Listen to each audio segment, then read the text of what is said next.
with the People's Forum, and what a joy it is to be welcoming our dear brother, our friend, Mahmoud Khalil, back home.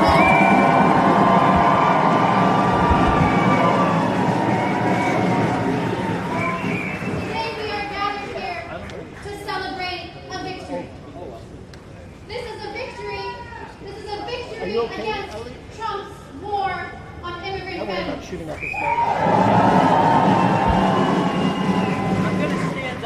This is a victory against Trump's war on freedom of speech.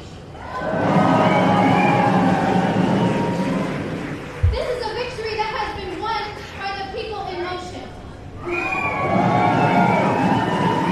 This has been won by the people who stood up for Mahmoud for over 100 days while he was held unjustly in inhumane conditions in detention. This is a victory of all the people who refused to stay out of the streets. All of us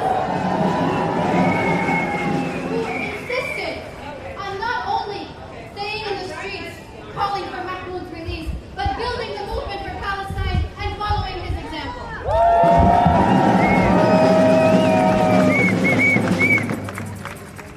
We have answered Trump's attempt to use fear tactics to intimidate us out of our own rights and of our own obligation and our duty to stand for what is right. We answered Trump's attempt. We answered it with courage. We answered it with confidence. We answered it by coming out stronger, by growing the movement to even broader numbers. And today, it is with this strength that we are welcoming Mahmoud back home.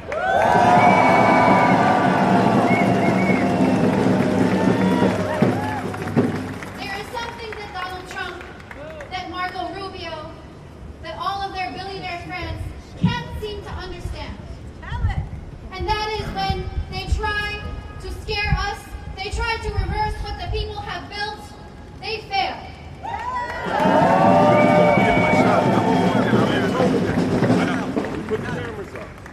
We have transformed American society. We have built a movement that has transformed American society. Mahmoud has been contributing to building a movement that has transformed American society, and we are never going back.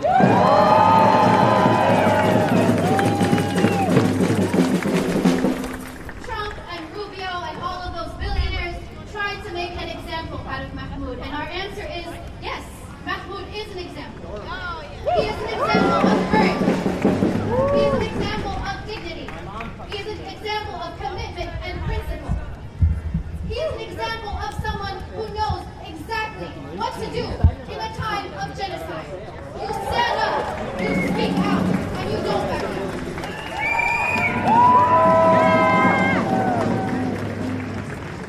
We have to celebrate this victory.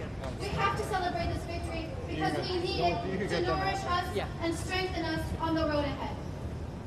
We must celebrate this victory, and we must remember that this is actually what teaches us that we should never doubt for 1 minute the power of the mass movement and the power of the people.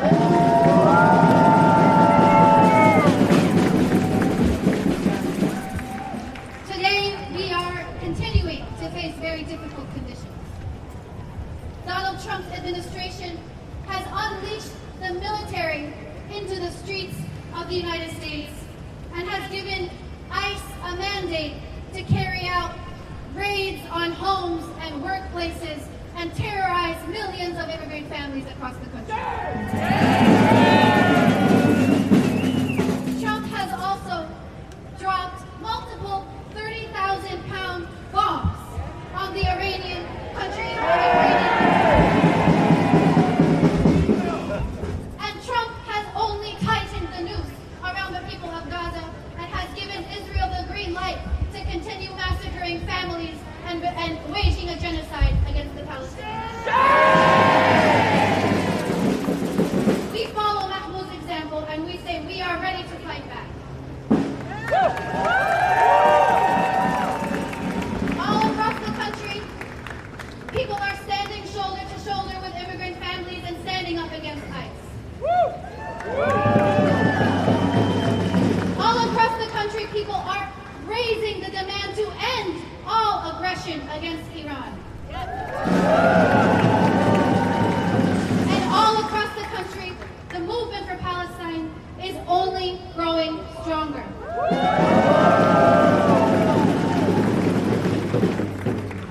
We have work to do, my friends.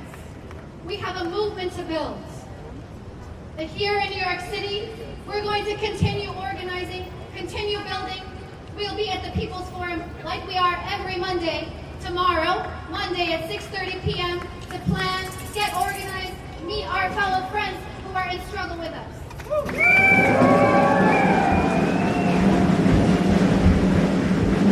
On Saturday, we're bringing all of our friends and our family and our co-workers to Washington, D.C. for a national march on Washington to stop all war on Iran and end the genocide in Palestine.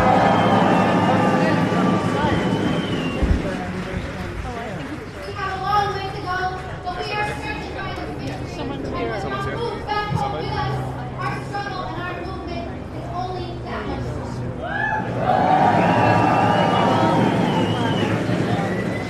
Free, free Palestine! Free, free, free Palestine! Free, free Palestine! Free, free Palestine! Free, free Palestine! Free, free, free Palestine! We want justice, you say how? I stop our campus now! We want justice, you say how? I stop our campus now! We want justice, you say how? Stop the deportations now! We want justice, you say how? Stop the deportations now! Stop the deportations now! Stop the deportations now! We are prisoners, free them all! Break their chains and let them go! We are prisoners, free them all! Break their chains and let them go! Say, break their chains and let them go! Break their chains and let them go! Break the chains and let them go! No hate, no fear. Immigrants are welcome here. No hate, no fear. Immigrants are welcome here. No hate, no fear. Immigrants are welcome here. No hate, no fear. Immigrants are welcome here. No hate, no fear. Immigrants are welcome here. No hate, no fear. Immigrants are welcome here. No hate, no fear. Immigrants are welcome here. No hate, no fear. Immigrants are welcome here. No hate, no fear. Immigrants are welcome here. No hate, no fear. Immigrants are welcome here. No hate, no fear. Immigrants are welcome here. Brothers and sisters, my name is from the Palestinian Youth Movement, and I am overjoyed. I am overjoyed and ecstatic. We are overjoyed to be here today to welcome home Mahmoud Khalil. Everybody repeat after me. Welcome home Mahmoud Khalil. Welcome home Mahmoud Khalil. Welcome home Mahmoud Khalil. Welcome home Mahmoud Khalil. Welcome home Mahmoud Khalil. Welcome home Mahmoud Khalil. Welcome home Mahmoud Khalil. Welcome home Mahmoud Khalil.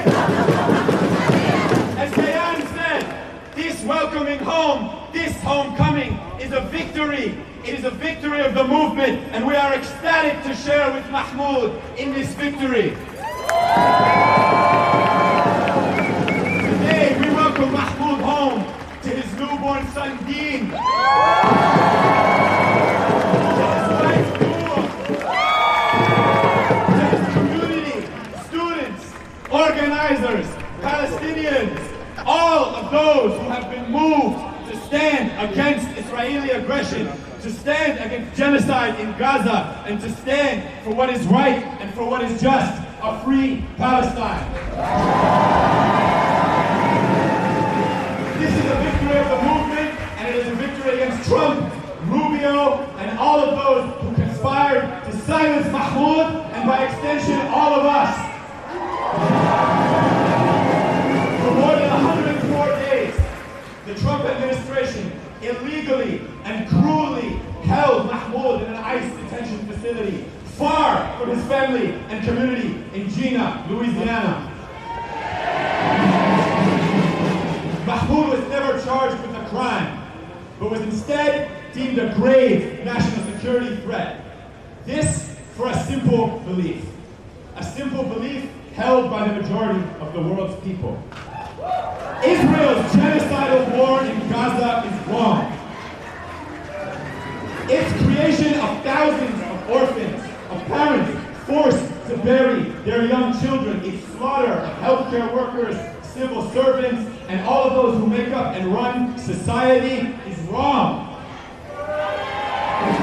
Its more than 17-year siege on Gaza is wrong. Its current starvation campaign, its attempt to turn humanitarian aid, basic necessities, food, water, all of that which sustains life into a weapon of war, all of this is wrong. The many wars of oppression on the Palestinian people, which have created countless refugees like Mahmoud and deprived hundreds of thousands of fathers, mothers, cousins, and brothers of sharing tender moments with their family, this is all wrong. So if this is wrong, brothers and sisters, friends, community members, and people of conscience, then what is it that's just?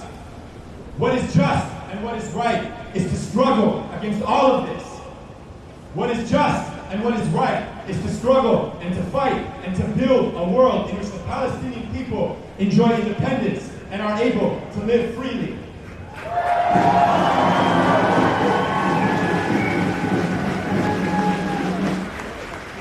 This is what Mahmoud stood for. Mahmoud understood the difference between right and wrong, and he acted on this, joining all of you, joining hundreds of thousands across the globe in the movement for Palestine. He chose this, he took up this choice, he fought every single day, he spoke out, he organized, he negotiated, he left no stone unturned in fighting for his people, in building this movement. And for this, he was attacked by Trump, by Rubio, by Holman, by Columbia University, in fact, he chose this path and he never strayed from it. Even from jail, in a brazen attempt in stripping of Mahmoud of his constitutionally protected right to free speech and to assembly, he never strayed from this path. Rather than inspire fear or silence in him and in the rest of the Palestine movement and in Palestinians broadly, the exact opposite happened. Today, we are proud to say that the Trump administration's plan has resoundingly failed. Mahmoud is free. Mahmoud is free. Raisa is free. Dr. Venezuela is free. Saudi is free. And now, empowered by Trump's attacks, thousands of ordinary people are moved to continued action.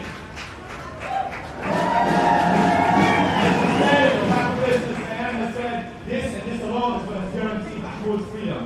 And as Mahmoud consistently reminded us from his cell in Gina, Louisiana, this organizing, this movement building, this coming together as ordinary people to build our power, to say what we stand for, to assert our agenda, this is capable of so much more.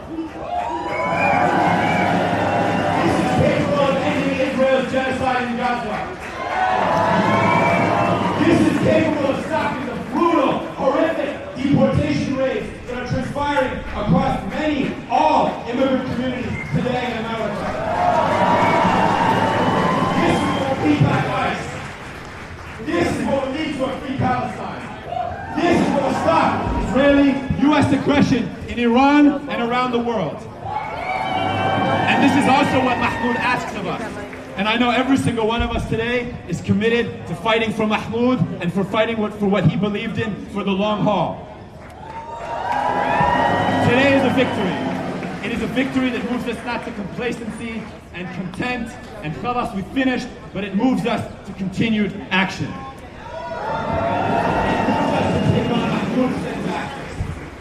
It moves us to renew our commitment. It moves us to look around us and understand that our answers are coming from the person right next to you. All of us together, in motion. And it moves us most immediately to join in the organization that played a critical role in fighting for Mahmoud's freedom, in standing up against genocide, and in fighting for a better reality for the people of the world broadly, Palestinians, immigrants, and all. Brothers and sisters, I want everyone here who's committed to continuing to follow Mahmoud's example to join us at 6:30 Monday night at the People's Forum for the weekly volunteer meeting. And at a critical time, when the future of humanity is threatened by Israeli and United States aggression in Iran, the potential to spill over into a global conflict, now is the time to continue to act, and now is the time to join us in Washington, D.C. this Saturday at 1 p.m. So brothers and sisters, as we get ready to greet Mahmoud, as we get ready to commit and hold these commitments for the long term, let us chant, let us build our confidence, let us build our energy and excitement, and I want everybody to repeat after me. Welcome home, Mahmoud Khalil! Welcome home, Mahmoud Khalil! Welcome home, Mahmoud Khalil! Thank you, brothers and sisters.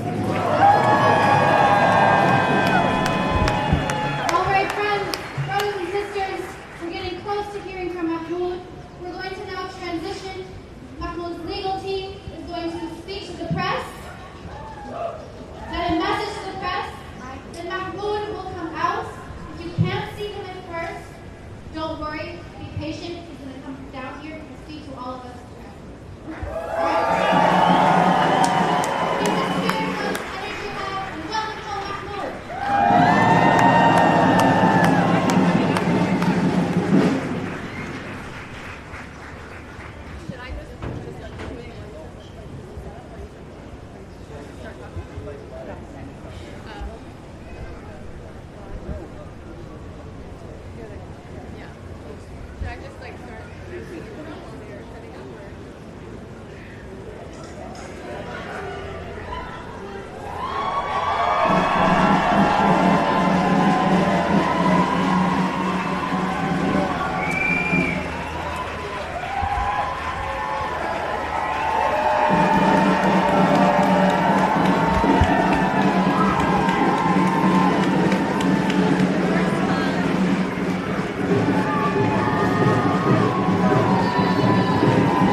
Moment of welcoming Mahmoud Khalil home.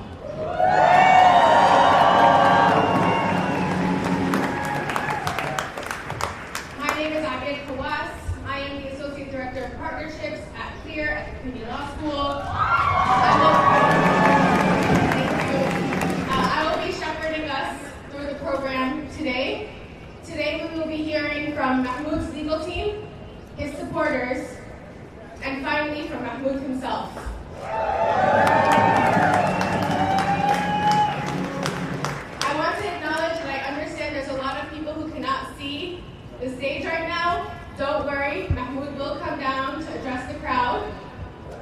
As for now, we're going to go through with the program, and then we're going to have a Q&A section afterwards where some of the legal team and Mahmoud will answer questions to the press. Thank you. So we're first going to start with remarks by one of the amazing Columbia students, Suwaida Polat.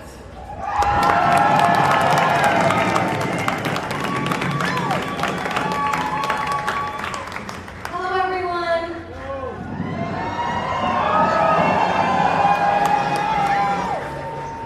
When Mahmoud was first abducted this Ramadan, it felt like the world fell apart for his family and friends. In a matter of minutes, he had been transformed from someone we knew and loved into almost a ghost. We could no longer hear his voice or see him laugh around the dinner table, except through the occasional telephone. Today, more than 3 months later, and 104 days too late, Mahmoud has been returned to his beautiful baby and to Noor.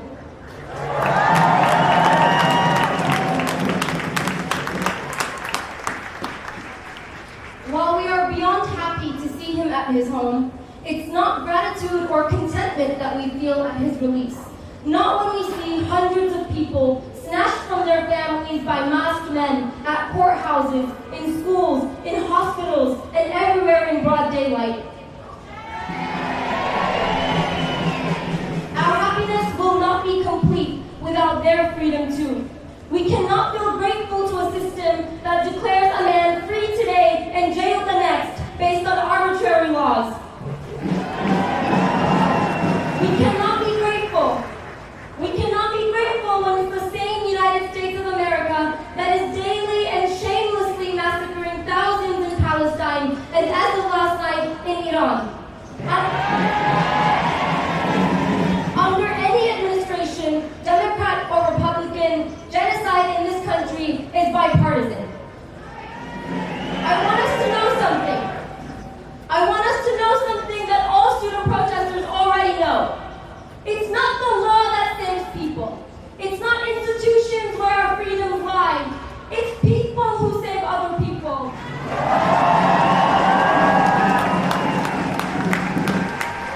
It's people who save other people by refusing to cower to racist systems that deny us our humanity.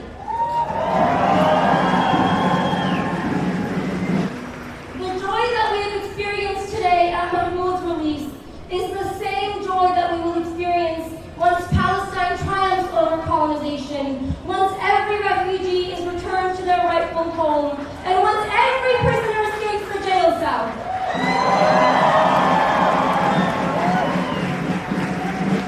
We reserve our joy and our hope for that day. Free Palestine!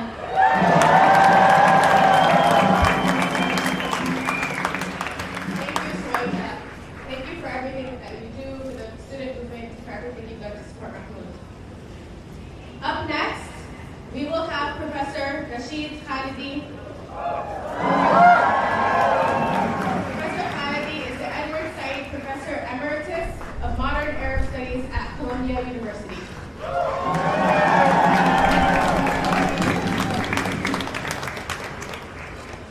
Thank you all for coming.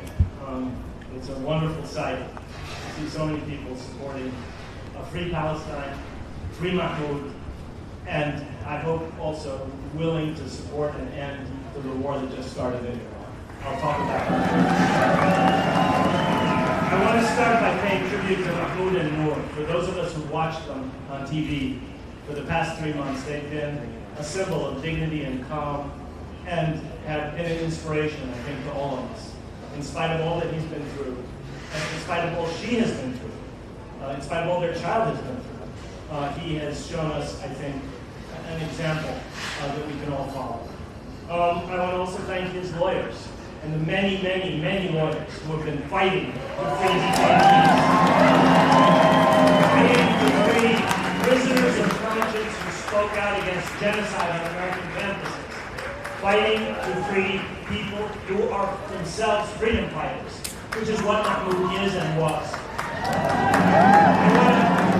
I want to thank all of you, not just for being here, but for the steadfastness that supporters of Palestinian rights, supporters of an end to this genocide in Gaza, have shown over 2 very hard years. You are an inspiration. This support is felt in Palestine, it's felt the world over. And I think that it's really, really important. We should recognize that what we are doing has an effect. Even if our governments refuse to recognize it, even if our elites refuse to recognize it, even if the mainstream corporate media refuses to recognize it. 4 years ago, 1 year ago, 4 blocks north of here, I spoke the day after New York City police stormed Hind Hall and the university campus was locked shut. I said on that day that students at campuses across this country and across the world who opposed and oppose genocide in Palestine were on the right side of history. They still are, we still are.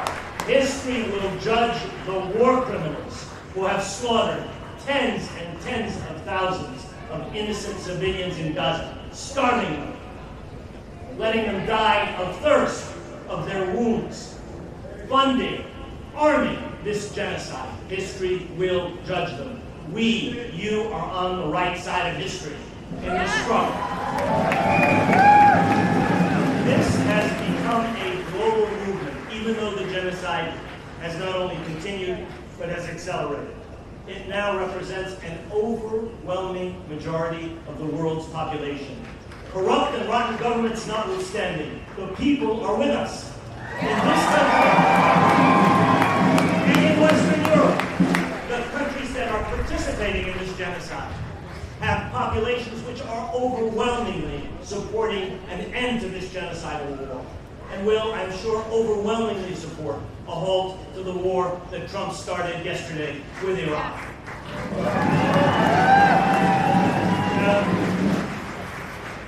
This war is not just Trump's war. This is a war instigated by the same war criminal who is waging a war on the Palestinian people, Benjamin Netanyahu. He has been whispering in the ears of American politicians since the 1980s. For 40 years, he has been trying to instigate an American war on Iran. And this president, who is completely incapable of understanding the lessons of every single previous disastrous American intervention in the Middle East, succumbed to his blandishments. They will be judged by history for what they've done. I'm going to end by reading what Representative Rashida Tlaib said yesterday. She said, President Trump is sending U.S. troops to bomb Iran without the consent of Congress. This is a blatant violation of our Constitution. The American people do not want another forever war. The American people do not want another forever war. Even Trump's supporters do not want another forever war. I continue with what Rashida said yesterday. We have seen where decades of endless war in the Middle East gets us, all based on the lie of weapons of mass destruction. We are not falling for it again.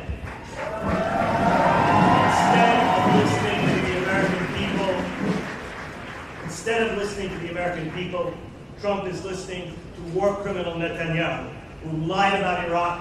You can see it on YouTube anytime. He was lying through his teeth then, he's lying through his teeth now. And she concluded, Congress must act immediately to exert its core powers and stop this unconstitutional act of war. But we, the people, must act to stop this war.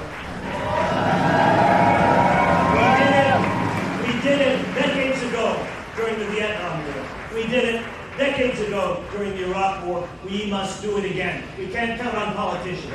The people have to stop this war in Gaza and in Iran. Thank you very much.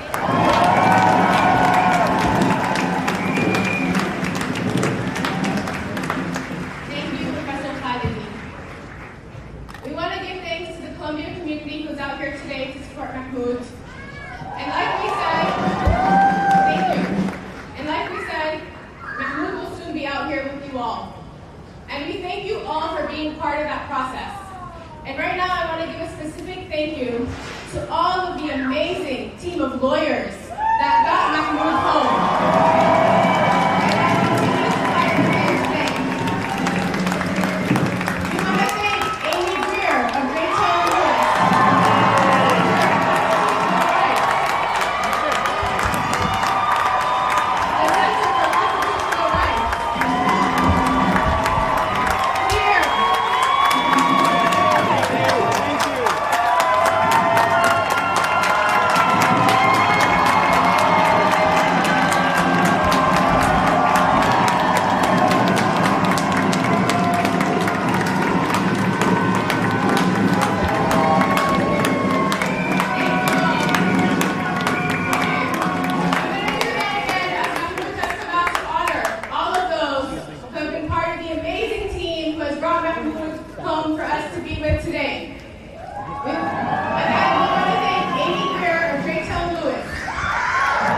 part of the legal team to say how overjoyed we are that Mahmoud is finally home. What happened on March 8th marked the beginning of a new chapter in this nation's long history of injustice.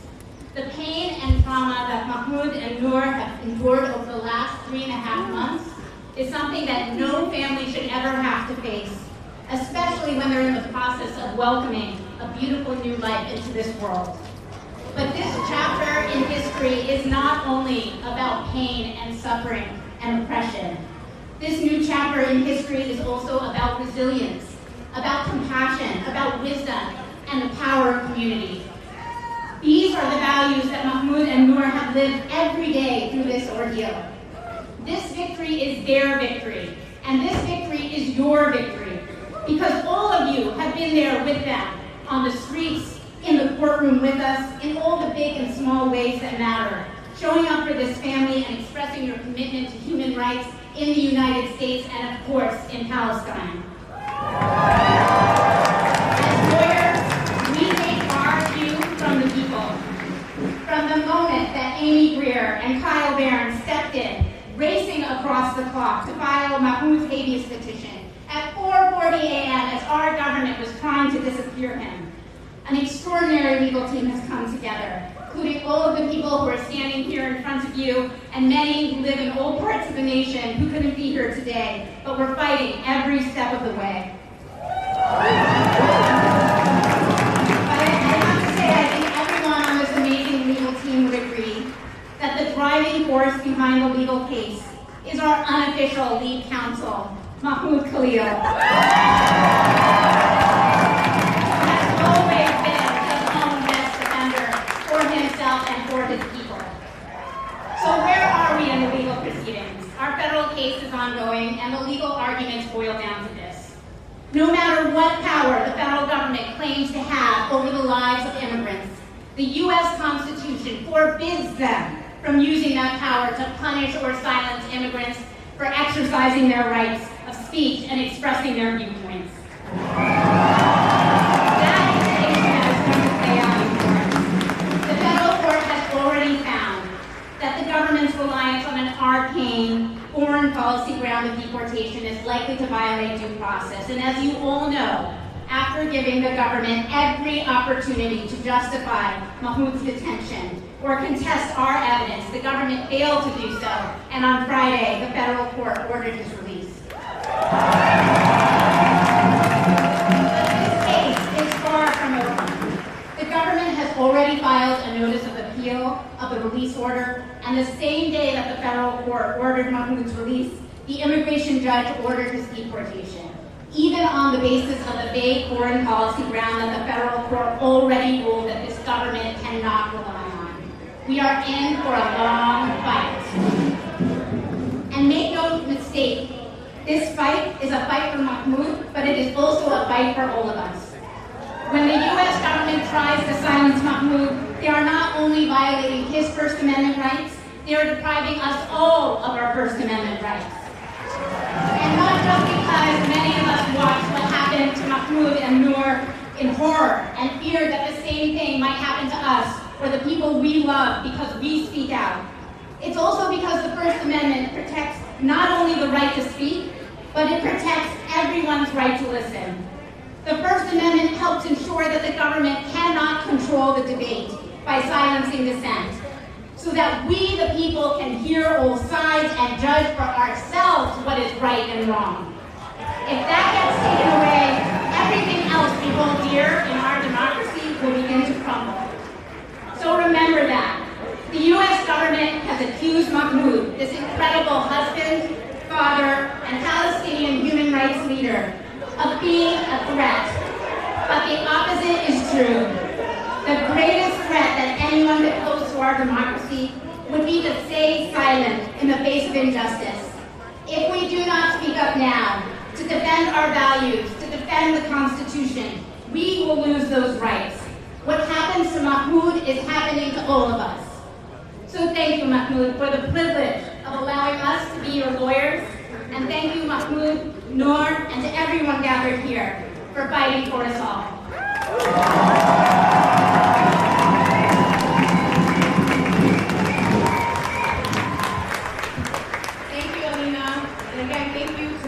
entire legal team who has worked on Mahmoud's case, including Mahmoud Khalil. Okay, so I just want to reiterate that I understand that a lot of you cannot see what's happening on stage right now. We promise you that you will all have a chance to see Mahmoud and his wife Noor to lead you and to welcome into the movement. I want to now pass the mic to someone who has stood steadfastly by Mahmoud throughout this entire ordeal.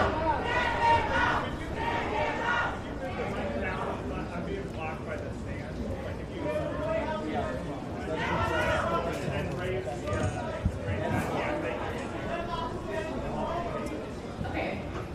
I'm going to welcome someone who has stood steadfastly by Mahmoud throughout this entire ordeal. Dr. Noor Abdullah.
grateful to my wife, Noor, whose support, love, and care has kept me upright.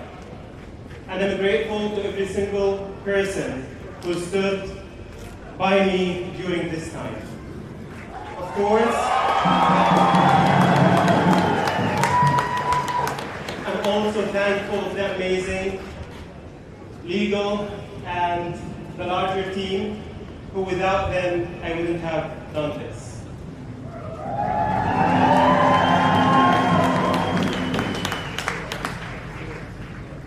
I would like to salute the courage of all students at Colombia and across the nation.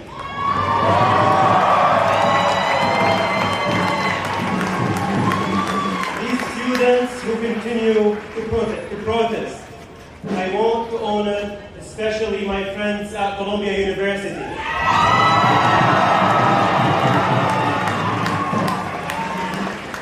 Especially those who are currently battling expulsion and suspension for their consciousness stand.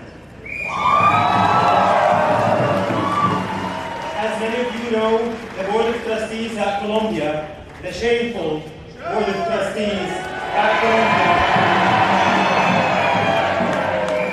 is currently attempting to expel 15 more students and to suspend 10 others, basically stealing their future, their degrees, their labor, merely because these students are not afraid. These students are not afraid to stand for Palestine.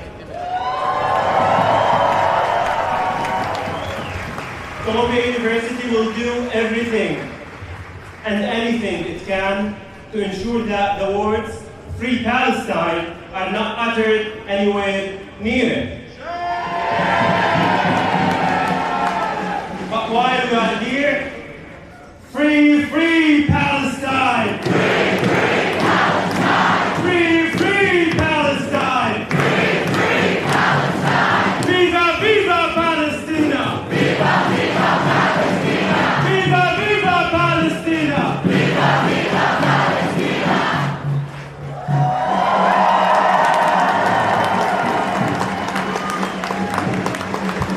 I hope that Columbia University heard your chants. In fact, even today, Columbia University refused to allow this press conference and rally to be held at the gates.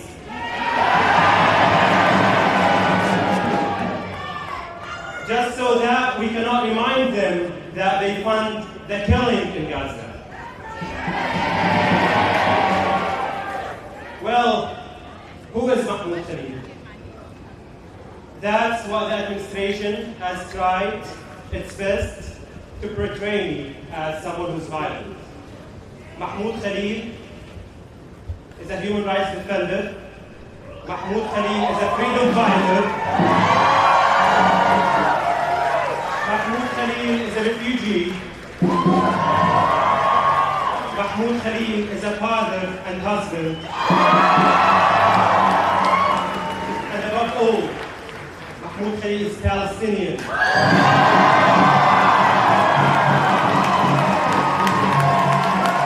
Mahmoud Khalil is a Palestinian who refused to remain silent while watching a genocide in Palestine. A genocide that's, of course, committed by the genocidal state of Israel, that's funded by the US government, that's invested by Columbia University. It's often hard to find patients in ICE detention. The center is crowded with hundreds of people who are told that their existence is illegal, and not one of us knows when we can go free. At those moments, it was remembering a specific chant that gave me strength. I believe that we will win. I believe that we will win. I believe that we will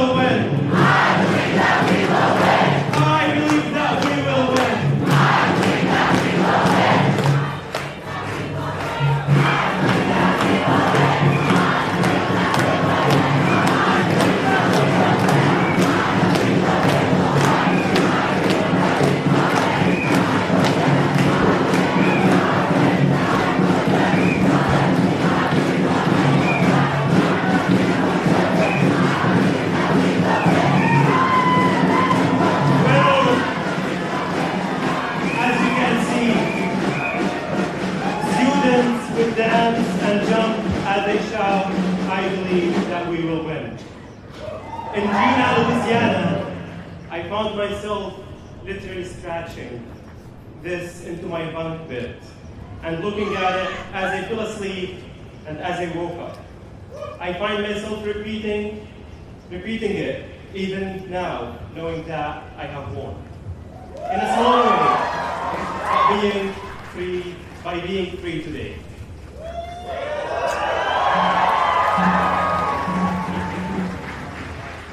While I'm grateful to be here with you all, I must say that this is only the beginning of a longer fight towards justice.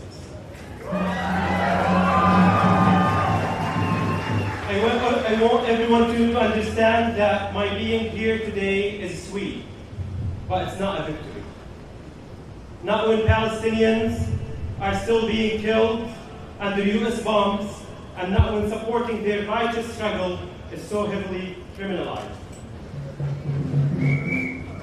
I must call the hypocrisy of Columbia University, a university that just 2 weeks ago said that they want to protect their international students. While over 100 years later, I haven't received a single call from this university.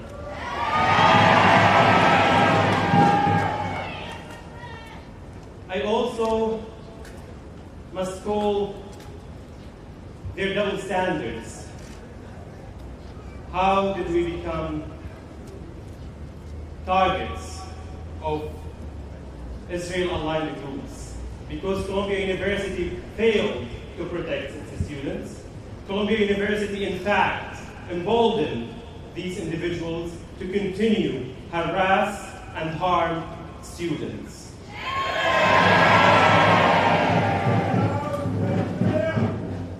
The wave of repression that the Trump administration initiated with my detention was intended to silence the movement for Palestinian liberation.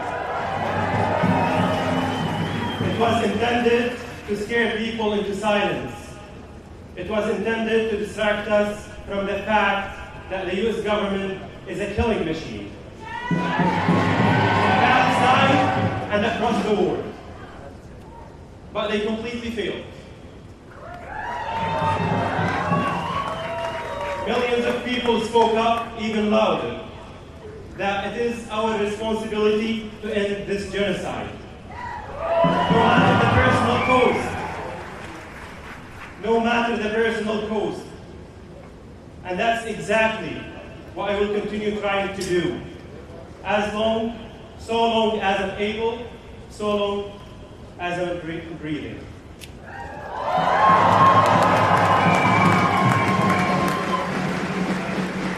Finally, I want us to remember that there is still a Palestinian political prisoner in ICE detention, Liqa Kurdiya, who lost over 100 family members to the genocide in Gaza. She's now being held in Texas, but she remains steadfast in her advocacy for a free Palestine. Thank you, everyone.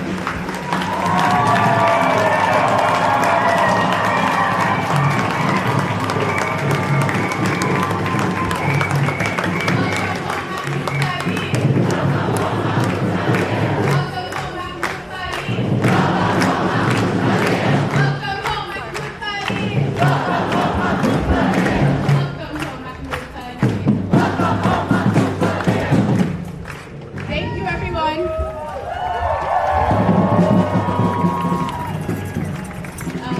We're going to transition into a brief Q&A section. I'm going to just let the crowd know again that Mahmoud will be going out into the crowd, so please be patient as we go through this Q&A section.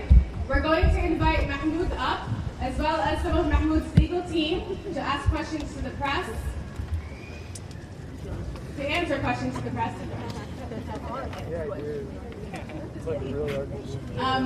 First, we're going to have the legal team, whoever, just come up and say your names and spell them out for the press.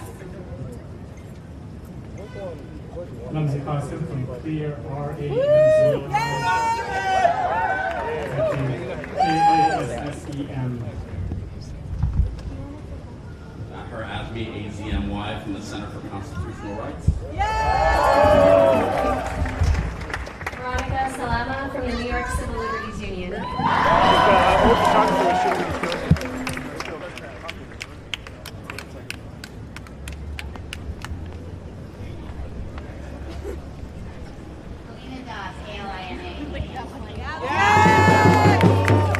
Amy Greer, AMYGREER.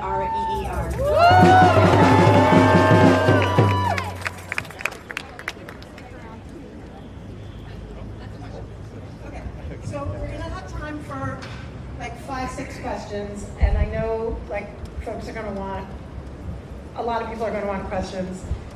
We will repeat the questions so that everyone can hear, and then we will move on. The first question I would like to take, though, I don't know where the reporter from The Spectator is.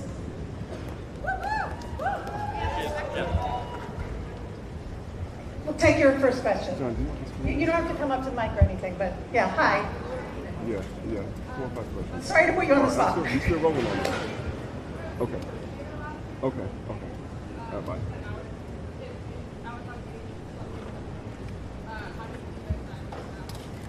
So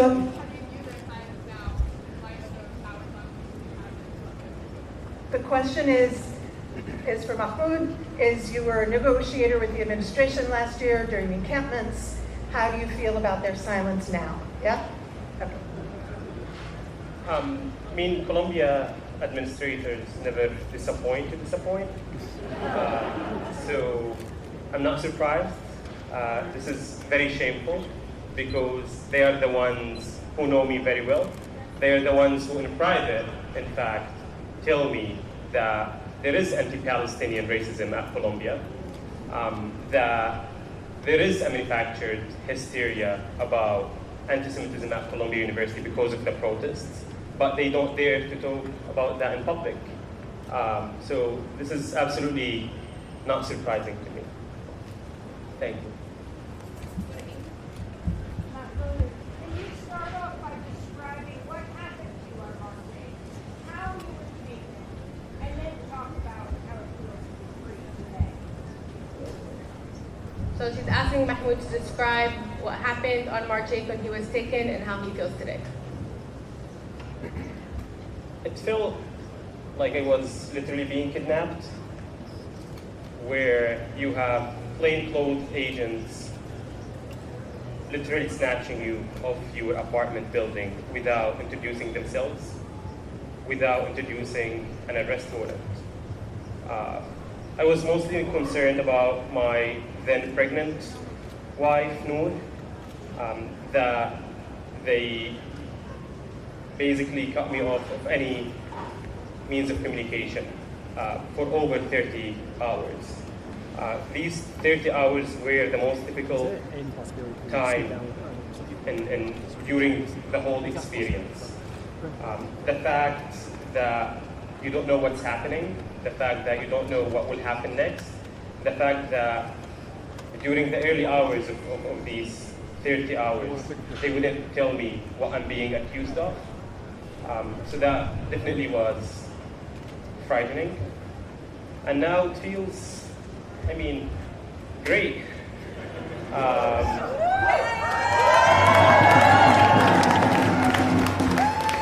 It feels that the movement is winning, that the government is actually frightened of us. That's why they literally had to go to 1952 to find an excuse for my deportation. Columbia University refused to file a legal petition in court in your spot, unlike Tufts University did for Rumesa Oster. Once you were arrested, did you feel that at least now Columbia University as a British nation would speak up? And second quick question is, at any point in time in your detention, did you even briefly consider giving up the legal case and possibly leaving the country? That was a very long question. I'm repeating it so that the crowd can hear, just so people understand. So the question was, Colombia refused to file anything in the case, and unlike Tufts, which did file in the case of Rumesa, so how did you feel about that? And was there ever a moment when you felt like giving up the case and just leaving the country? As I've mentioned, since I joined Colombia in early 2023, I knew that this university is anti-Palestinian, that they wouldn't actually do this. Maybe if there is a financial gain for them from doing that, they would have done it. I'm certain, because this is what Colombia cares about. They care about their money. And I don't remember a time where I considered giving up, because from the moment I got arrested, I knew that my case is righteous. I'm righteous. My speech should be celebrated, not punished.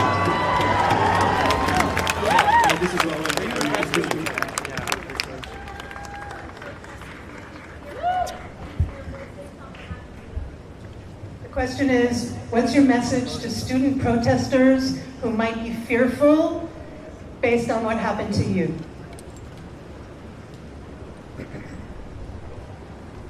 We will win. I believe.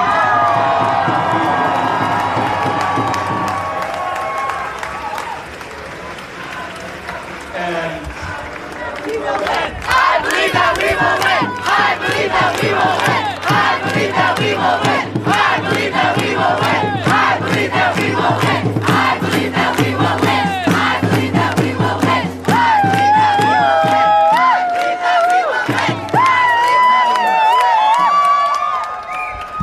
the students across the country have always led us toward what's right.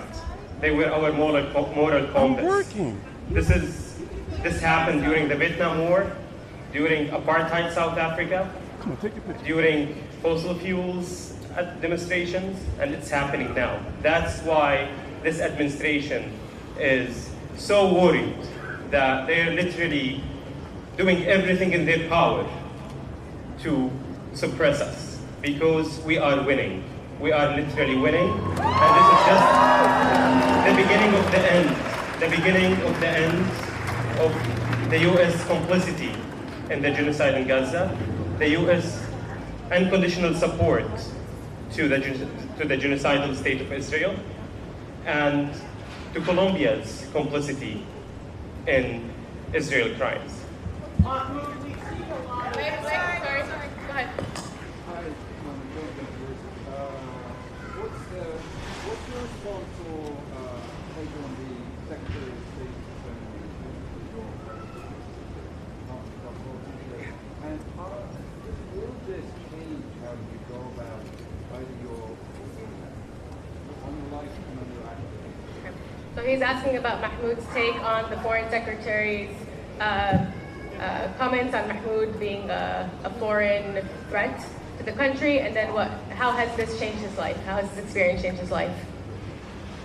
Well, the allegation is that my speech allegation are undermining the U.S. foreign policy of combating anti-Semitism. Well, first of all, Israel is the top foreign policy threat to the United States.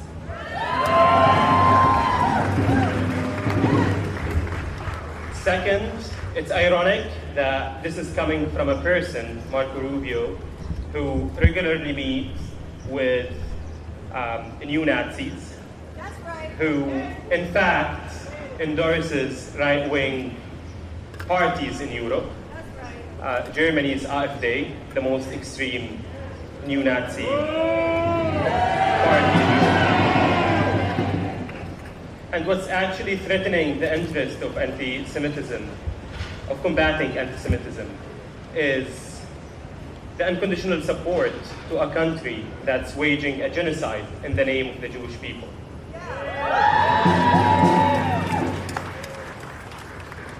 Of course, the Palestine movement is diverse. There's no place for any kind of hatred, whether it is anti-blackness, anti-Semitism, or any sort of hate. And we made that clear. The fact that the administration it has been over 100 days, there isn't any shred of evidence that what I did or said is wrong, whether it's First Amendment or not. There's no shred of evidence about that. And that alone should suffice. Your second question? I mean, this absolutely impacted my life in so many ways. I did not hope to be in this position. And I absolutely don't want to be the face of the student movement because there are much more students who are much braver than me. But here I am. I will definitely take that with pride. I would continue to advocate for Palestinian rights, no matter what.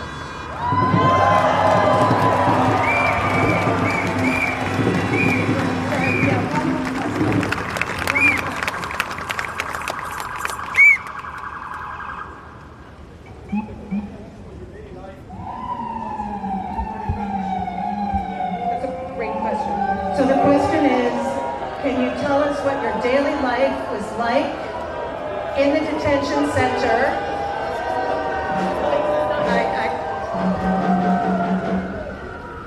Wow, that's a lot of police. The question is, can you tell us? We have one more question, if you guys can hang on one sec.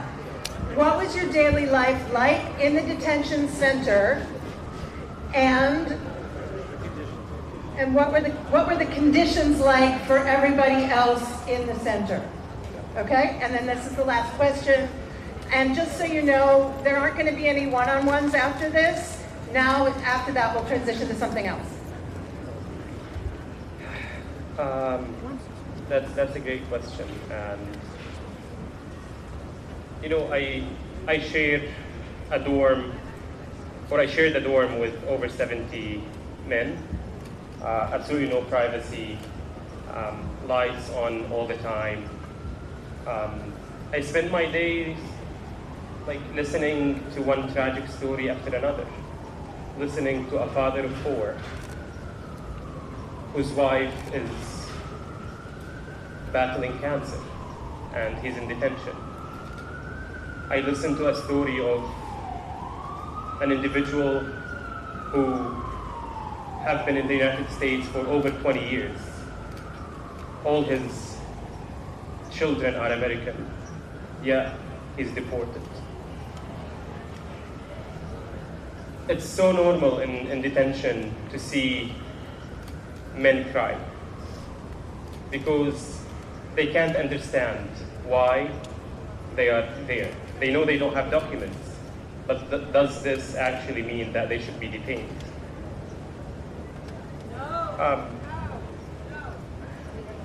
What's happening behind ICE detention gates is horrendous. It's a stain on the US Constitution. It's the stain on the US consciousness, because I fear that in a couple of decades we would look back at what's happening now and regret that. But it's actually taking toll on real people's life, unfortunately. But as I will continue to fight for Palestine, I will continue to fight for their rights as well.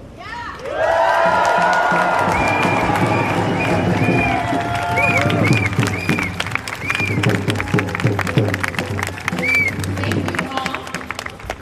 This is the official end of the press portion of this program. Press is free to disperse. The press conference is over. And I'm going to be passing the mic to the Palestine Youth Movement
I tried to trick him and gave my ID to someone else. And he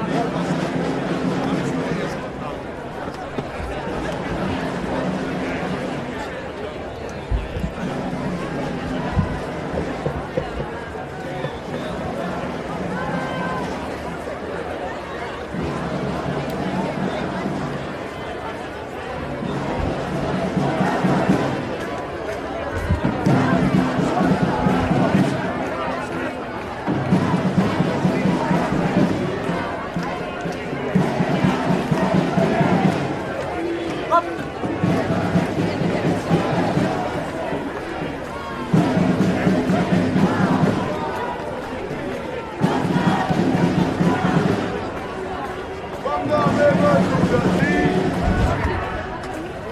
Palestine will be free. I just don't know where they're.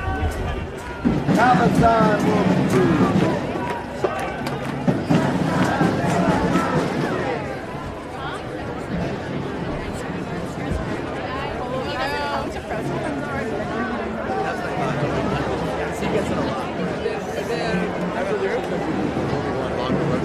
Where's the main one? Where's his?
I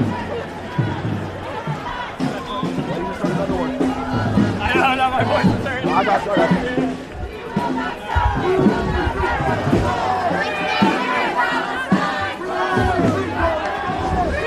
Free Palestine! Free Palestine!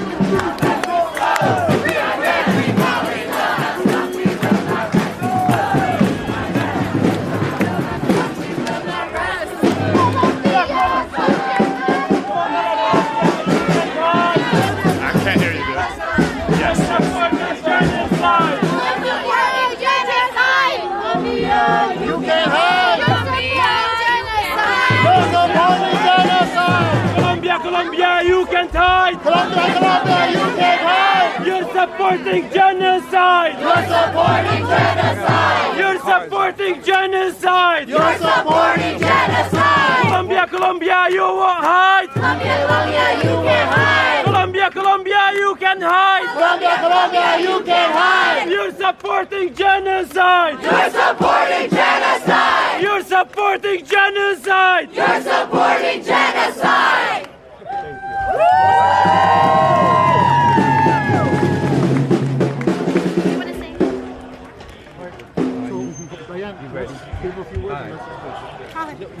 He wants to go. That's it. That's on. Where you going?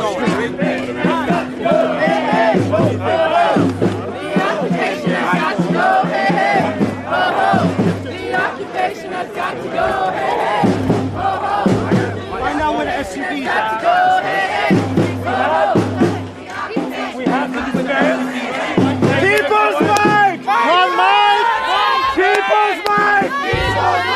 People's mic! People's mic! People's mic! People's mic! Repeat after Mahmoud! Repeat after Mahmoud! Thank you, everyone! Thank you, everyone! Thank you for being here! Thank you for being here! We will continue to protest! We will continue to protest! Against the genocide in Gaza! Against the genocide in Gaza! Now we will disperse! Now we will disperse! Thank you! Thank you!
Mahmoud Khalil! Welcome home, Mahmoud Khalil! Welcome home!